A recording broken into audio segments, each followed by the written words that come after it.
living now? Georgia.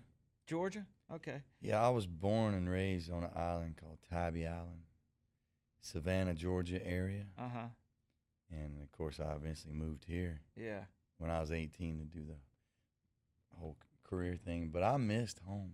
I really did. Yeah. I missed the ocean. Yeah. I'm a big part of the ocean. So I moved back 4 or 5 years ago. And I'm back down there right on the water. That's cool. So do you got good waves down there and stuff? You surf Big down time, there? yeah. Yeah. Yeah, we got big waves. We had 8 feet the other day. No We got kidding. 2 to 3 feet on the average. But every now and then we get big swells, hurricane swells. Yeah, that's what I was gonna say, man. Come in a month or two. Is that you ever get in trouble out there and stuff over your head? Not to make a fun. They get that way, but Uh-huh. I've been blessed. I've been doing it so long. Yeah. I can get out there without a board and swim it. I think if you can swim it with Uh-huh. nothing, Uh-huh. then it's okay to go out there and try it. Mm-hmm. But if you can't swim it without a board, Uh-huh. because there's times the board will get gone. The wave will take your board, and Right. you're out there alone. Isn't that Most all of the time you gotta- Velcroed up to you and everything? Yeah. So it's not too hard for me. Yeah. The Hawaii waves are the tough ones. I was gonna ask if you've been around. I know you've been to Hawaii, but different parts of the country, what that's like, and is it the same kind of thing? It's different. Mm-hmm. Different than the East Coast. Yeah, they get big over there. And then when they slam on top of you and hold you under, that's when you really see who you are as a surfer. You're challenged. There's a couple times I thought I was done, drowned. One time this past year, I held up my arm for help because I was so far out and getting smashed by these big waves, and no one came. And when I got on shore, these 2 friends of mine said, "Man, see them guys over there, them Hawaiians? They was laughing at you. They was making fun of you." And I was out there drowning, calling for help, and they're laughing. But it's normal to them to be surfing them big waves. Wow. They see a boy like me getting smashed, and it's funny. I grew up with a boathouse in my backyard, in Louisiana, and was probably water skiing same age you started surfing, So when I got a rope to hold on to, I'm pretty good. Yeah. But my balance has just never been good enough, and I think I'm just too old now to jump up on a board and go. I think you gotta start when you're a kid. But what about like Kip Moore and Gary Allen? You ever surf with those guys, or I'm sure y'all have talked about it. Huh? We have talked about it. Yeah. Kip actually surfs a couple, hours up the road sometimes, and he'll call me and say, "Hey, I'm here," and I'm like, "Oh man, I don't get home till tomorrow," and we've missed each other a few times, and Gary, he's on the West Coast, right. I think, surfing California, so I've never got that chance, but I'd like to. I hear about them 2 boys surfing, but I don't ever see pictures, videos, or nothing. So, do they really surf? Because, not saying that I'd be better, but it's out there. Yeah, I hope you hear that, Gary. Yeah. Where's the video? Where are the pictures? Somebody's definitely taking pictures of you if you surf.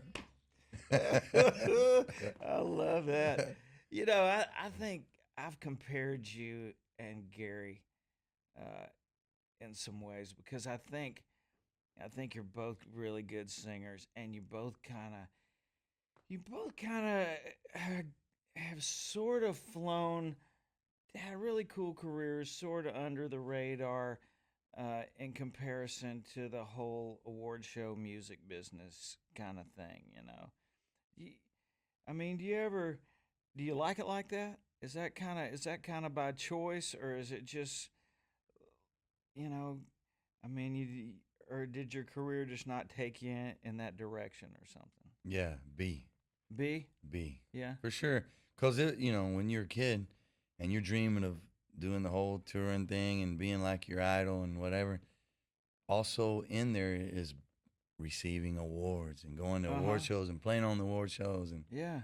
And, I get asked that quite a bit. Like, why ain't you ever up there? And what do you say? I don't know. Yeah.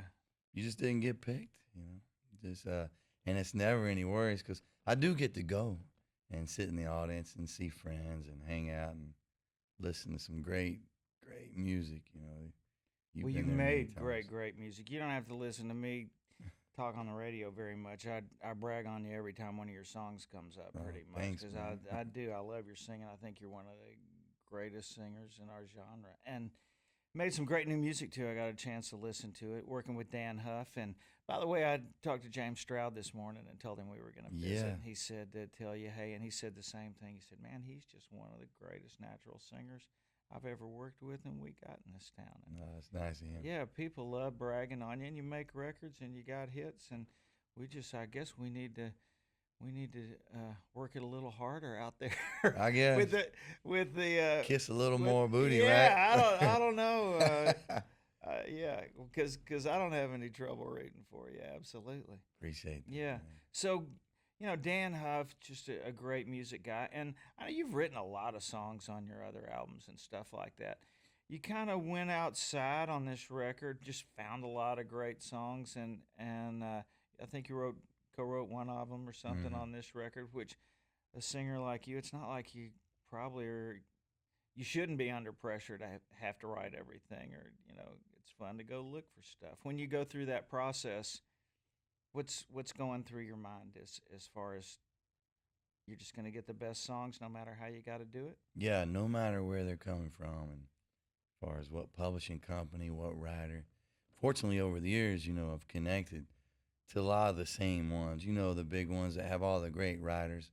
Um, through the years of being here, just being friends with them, having their emails. That's where I probably get the most songs now, through an email. Mm-hmm. It used to be going in, sitting down and listening, and saying yes or no, and I still like to do that. Mm-hmm.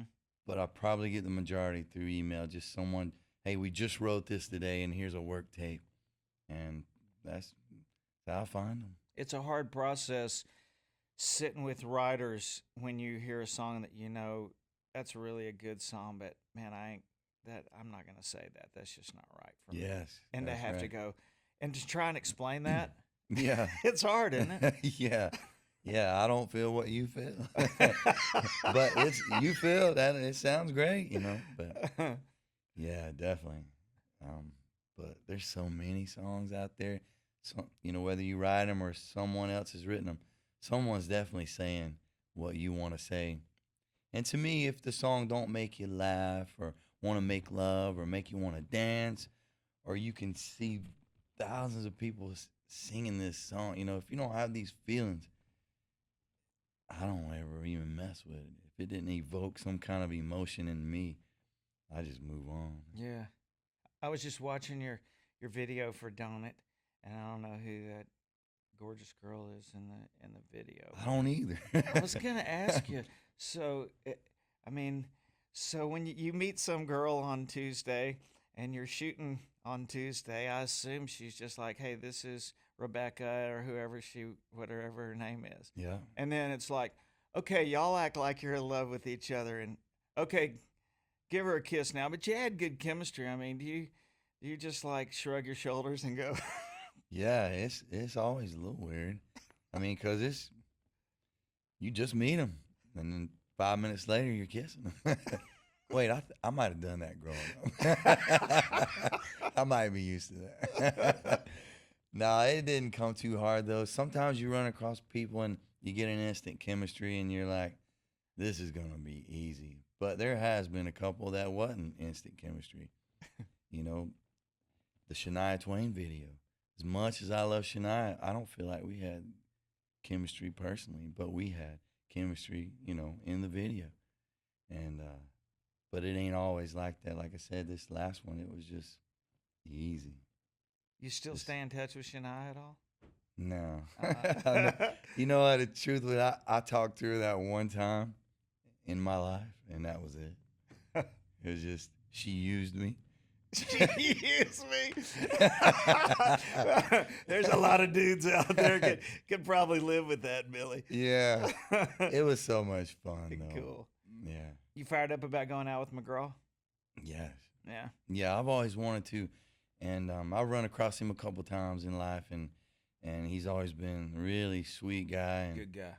offers up great advice. You can learn a lot from him, and Like that's what? just like early on we went hunting together. You know that land he had out there in Yeah, my outside farm's of across Nashville. right across the street. That's right. Yeah. I did know that. I won't say the area, but you know Yeah. which one I'm talking about. And I went hunting with him. That's when I first got to know him. And he talked to me about things like, man, whenever you get in that spot to where you're headlining, one of the most important things that he said he learned was picking your opening act, the one that's right next to you. You know what I mean? The Mhm. middle slot act. Yeah. And how important that was. And he talked about why. And just little things like that throughout the day he would say. Mhm. Almost like he was just like, I like this little dude and I'm going to help him out. Yeah. So I always remember that and very thankful for that. And I did. And like he came to a show at the Wild Horse Saloon I had early on. And from the get-go, I was up there in the front of the stage and I was like touching everybody and having the best time. And I remember he sat me down afterwards and it wasn't a sit down, hey, let me Right. talk to you son, but it was like, man, you remember that, how you were in the beginning of the show versus how you were at the end? And why don't you kind of flip-flop that a little bit and, Mhm. don't give it to them all in the beginning. And just simple stuff like that Mhm. has always stuck with me. And I remember it during my show quite a bit. Very cool. Like he said this or that. Yeah.